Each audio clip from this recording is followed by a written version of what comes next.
The World Tomorrow. The Worldwide Church of God presents Herbert W. Armstrong, internationally recognized ambassador for world peace, visiting prominent leaders around the globe, discussing the cause of world problems, and proclaiming the good news of the world tomorrow.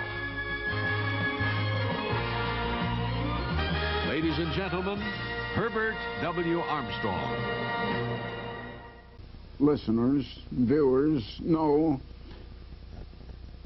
that I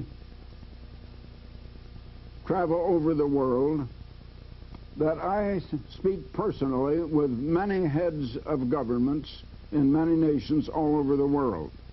And some people have asked me, well, what do I talk about? Do I try to tell them about Jesus Christ? Do I try to get them to give their hearts to Christ and to be converted, to receive Christ? No, and even Jesus himself, when he was on earth, didn't ask people to receive him, and wouldn't they give their hearts to him?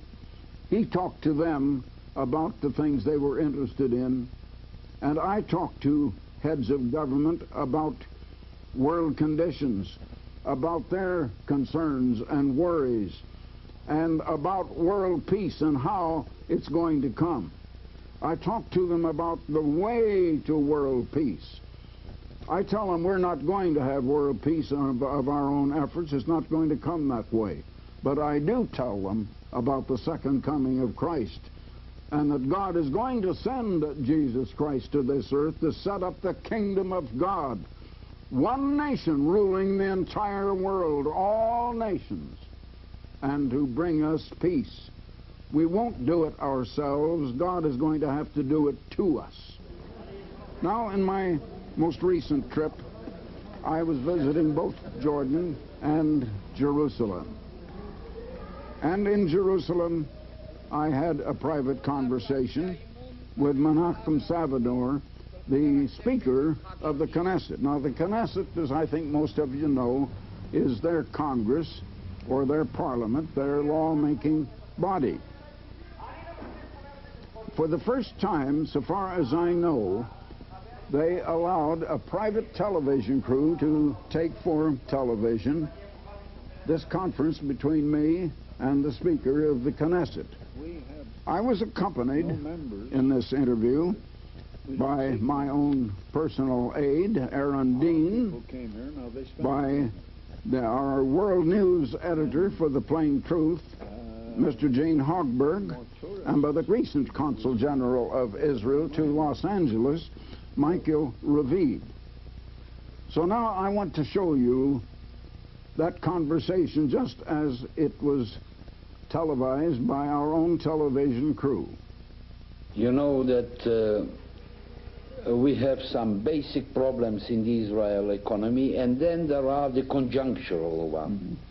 The basic problems are that a country is spending 1/3 of its gross national product on defense, 1/3 to pay off debts.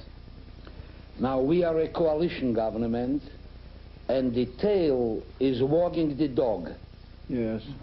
In other words, every small splinter group is stretching out the arm. They are not arm-strong, they are arm-weak. Yes. And they ask for money to run their ministries and to prove that they are successful. And since 1/3 of our gross national product is inadequate to provide all this welfare and education and development, they address themselves to a printing press. I'm simplifying a complicated subject, Mr. Armstrong. Well, you know, I see now, as I didn't when I was younger, the trouble in the whole world. And it's the trouble here, it's the trouble in other places, and it's the world trouble. It's every man for himself. People will join together and ally in groups, provided that group can be against some other group. It's person against person, group against group. Two cannot walk together in peace except they be agreed. If there's contention And if you're in a bad attitude and one is trying to get the best of the other or take from the other, you have no basis for peace. Now, that's the trouble in the whole world. Mr. Salvador, knowing that Mr. Armstrong has been a frequent visitor to Jordan and had just completed a 5-day visit to Amman, asked his impression of the mood there today. How did you find any esprit ouvert, what we say in French, any open-heartedness and a new spirit that we could engage in a dialogue and hammer out a settlement between us and our cousins? Last time I talked with King Hussein was last March, and I told him that one thing that I would like to do would be to get him and Mr. Begin together on my jet aircraft. And I said, I know Mr. Begin would like to do it, and I know you would, if. And he began to laugh, and he said, yes, I would, if. The if is the other Arab nations and what they would say about it. I find that the Jordanians do not feel as hostile toward Israel now as I think other Arab nations do. Well, I think they really would like to be friends. There is a variety, but They still have different ideas about, especially the West Bank and things like that, you know. Well, I would like to tell you, Mr. Armstrong, and this is a fact. About the 18th or 17th day after the war broke out in Lebanon, and Syria was beaten, and Soviet prestige was at the lowest ebb, and the source of intimidation was not there. But then they started with new plans. Instead of giving it a push and a momentum, sit down and discuss peace, you wanted, I say you, the American government wanted to enlist at the same time the full friendship of Syria and the PLO. And, you know, there were all sorts of negotiations behind our back, and they allowed the Soviets to rearm and to reintroduce themselves with 5,000 more experts and new, more sophisticated, dangerous weaponry, and that's where we failed. Well, and I'm saying because after all, the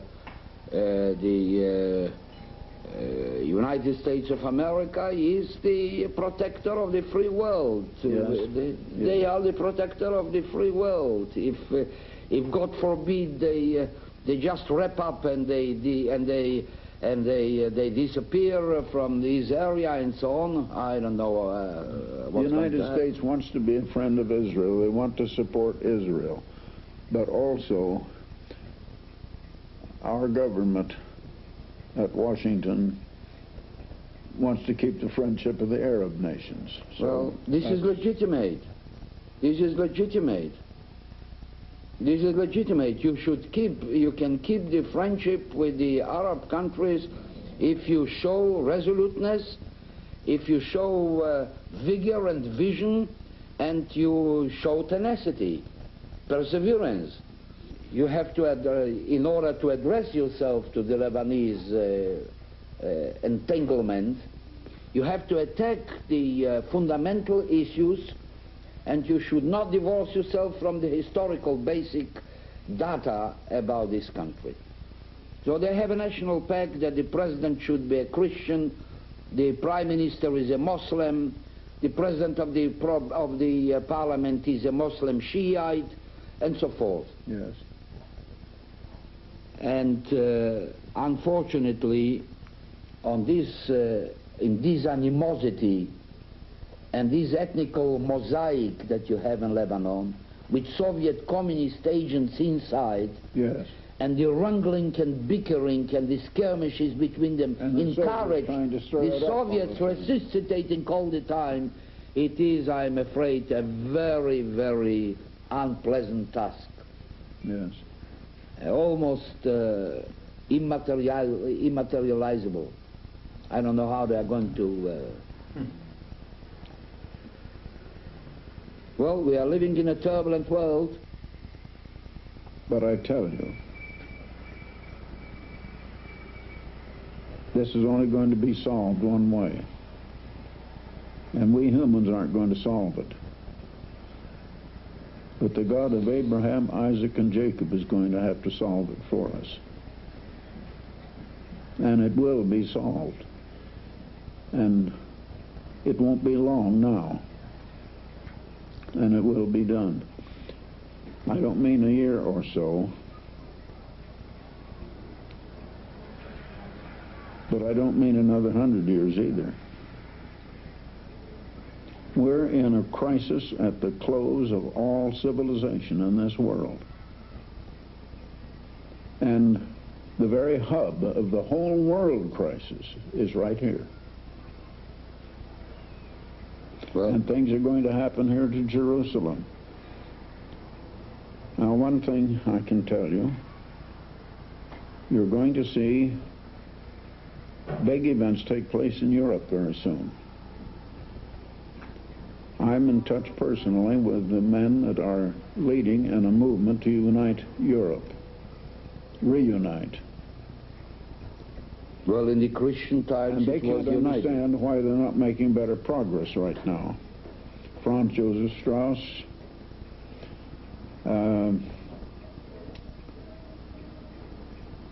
Otto von Habsburg are friends of mine, and they're working for a united Europe. And it's going to happen sooner than they realize. Mr. Habsburg came to Pasadena to see me about 2 months ago. And he was a little discouraged that they're not making faster progress. Something is going to happen to force a new united Europe that'll be a nation as strong and as powerful, if not maybe more so, than either the Soviet Union or the United States. Now, our people in the United States don't believe that. Nobody believes it. But biblical prophecy says it's going to happen. And mark my words, it will happen. And I'm not speaking just like a wild-eyed fanatic that doesn't know what he's talking about. Well, and it's going to affect Israel over here very seriously. It's going to affect the United States very seriously.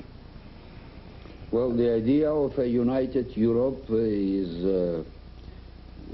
in my opinion, realizable, and after all, Europe was one nation with several languages and vernaculars.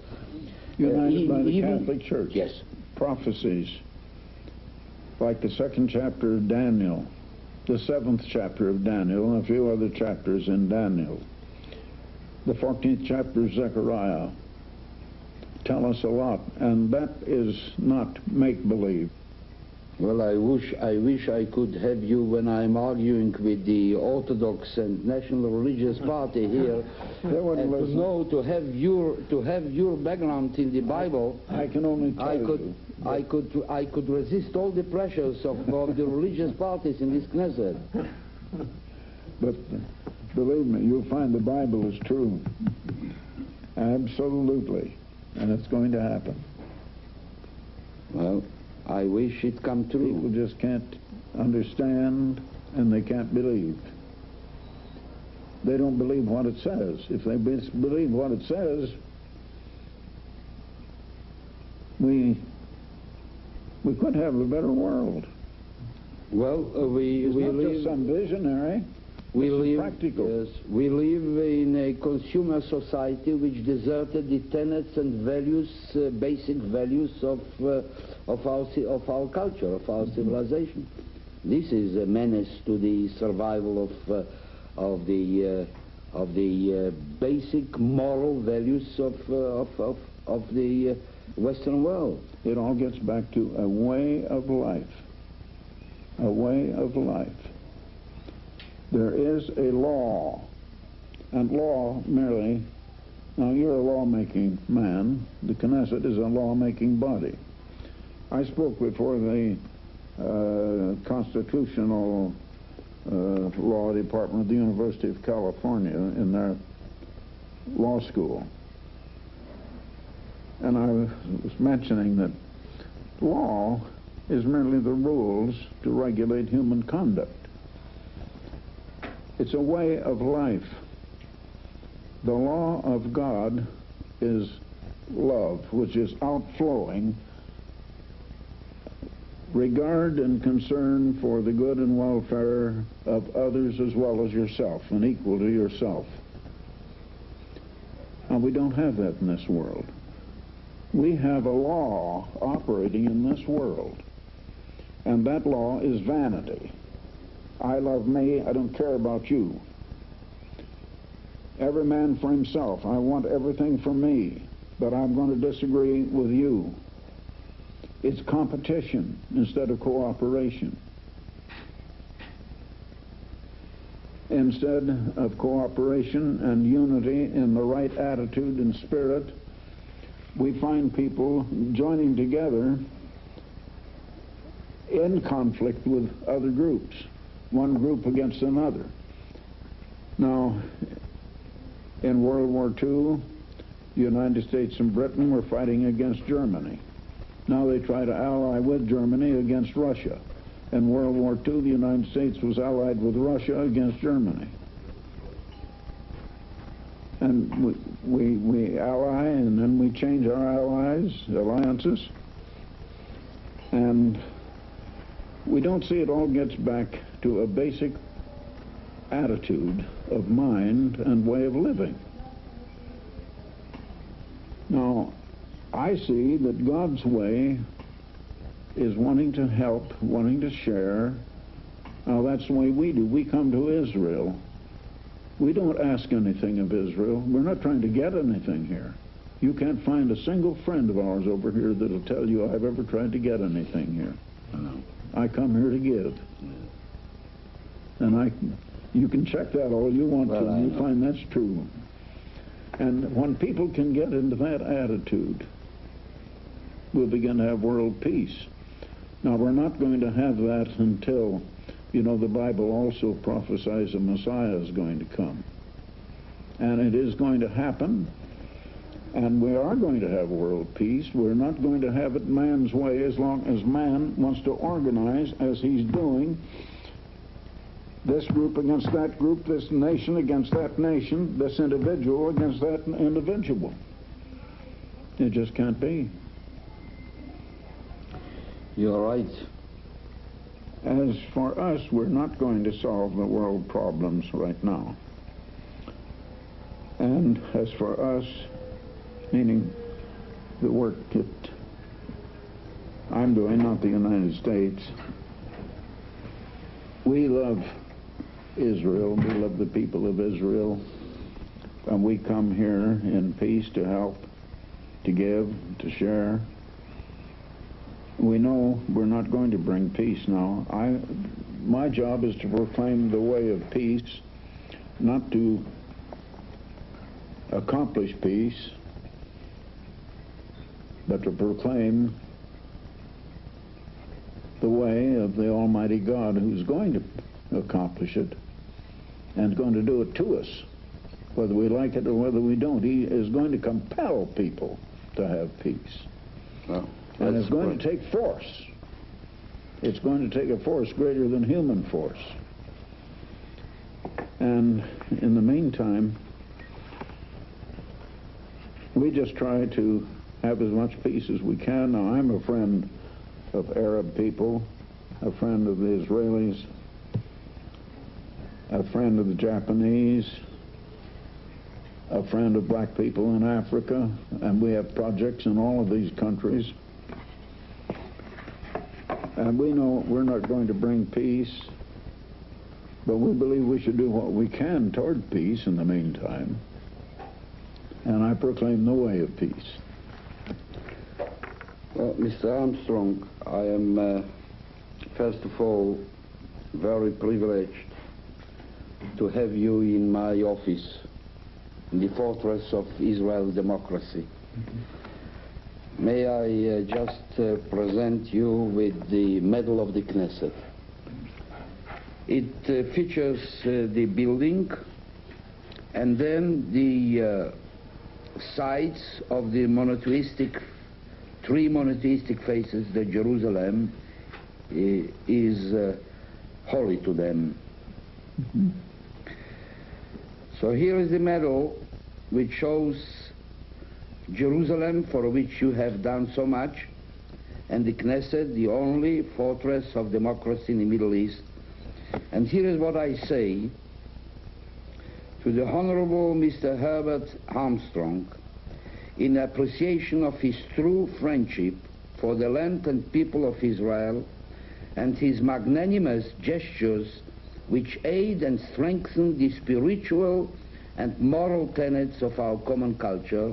Menachem Savidor, Speaker of the Knesset, with my best wishes. Oh, thank you so much. That's a wonderful honor.